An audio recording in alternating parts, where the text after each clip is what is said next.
you guys for tuning in to another segment of the Sit Down with Malik Wright presented by First Star Logistics. On this segment, we'll be discussing if the notorious Conor McGregor will ever be champion in the UFC again. Never even mind that. Will he ever even fight for a championship belt again?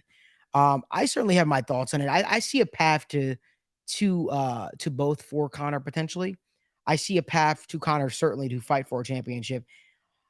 A lot of it is seeing and waiting, pretty much taking a step back and taking the wait and see approach to see how things shake out in either the welterweight division or the lightweight division. And Daniel, I have my thoughts. A couple years ago, I gave a bold prediction as to fights that I thought made sense for Conor McGregor on his return. Now, this was after Conor had lost to Habib Nurmagomedov and Habib, went on to retire and all that kind of stuff. And I had listed Dustin Poirier.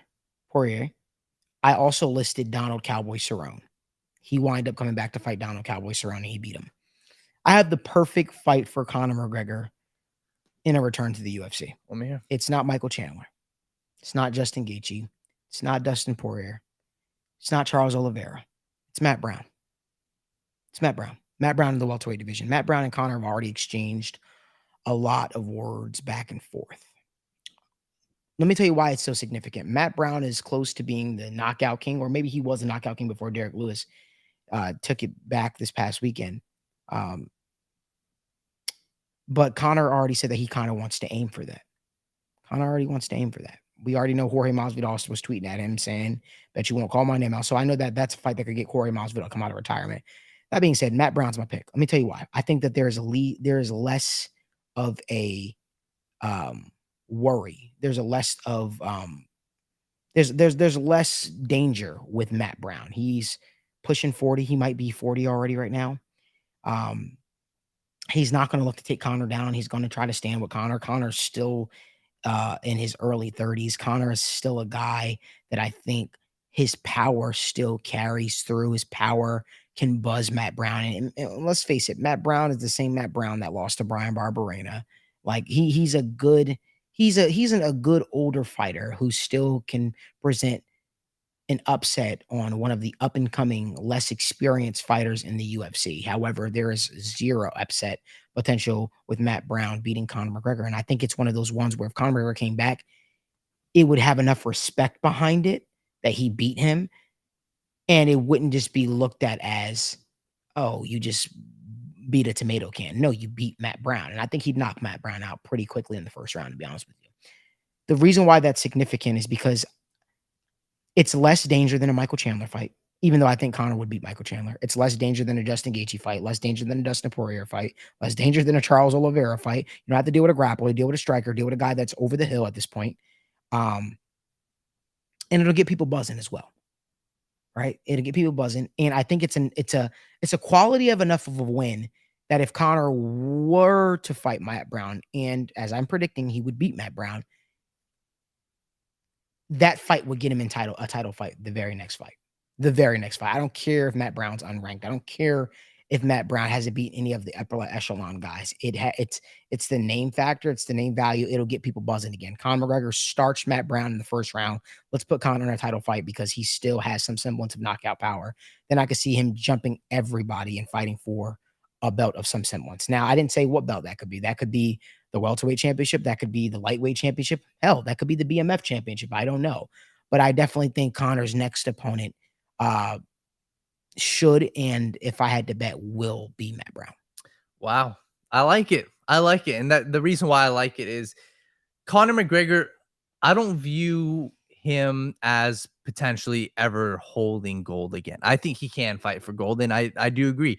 His pathway, if he wants it, all he has to do in my eyes is win one fight, and he's going to fight for a championship. That's a bold take I'll make because that's what the UFC wants. That's what Dana White would make. But the questions remain. First off, can he even make lightweight? Like that's the question. We've obviously, seen him bulk up. I'm pretty sure he's hovering around 200 right now, if I had to guess, 190, 200.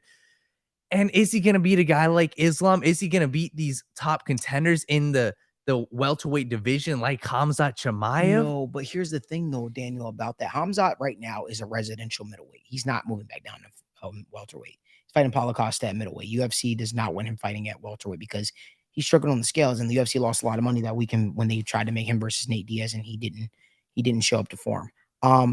When I look at it, it's all about opportunity. We Yep. never thought we would see Glover Teixeira at 40 some odd years old be champion again, right? We Yep. never thought that we would see some of these guys make runs at championships and fight for gold that we've seen do it time and time again. I never thought I would see Dominic Cruz still. This was years ago when he was fighting, but I thought that his championship potential contention days had passed him, and he fought Henry Cejudo, albeit he lost, but still, never thought we'd see that. And I'm just not ready to write Conor off just yet. I think that Conor's inactivity has helped probably helped his longevity. I do want to see how he comes back from the leg injury. I think that as much as Conor wants to say, I don't want to tune up, I don't want to this, Matt Brown is probably the best way to go for a tune up without it being He classified needs as a a tune tune. up. He needs something like that. And Yeah. Matt Brown would be it would get people hyped enough because Matt Brown is gonna not show him any respect. Matt Brown's gonna be like, hey, I want to knock this guy's teeth down his throat. And Connor's gonna be like, yeah, I'm gonna starch this guy, yada yada yada. We'll see classic Connor. And I don't think that there's a lot of danger. Of course, Matt Brown obviously has that Hail Mary shot potentially of landing on Connor. I just think Connor's too fast, too powerful. And his athleticism is probably what's going to give him not probably is what's would give him the edge against Matt Brown. I would place everything I own in my bank account on Conor McGregor to knock Matt Brown out in the first round.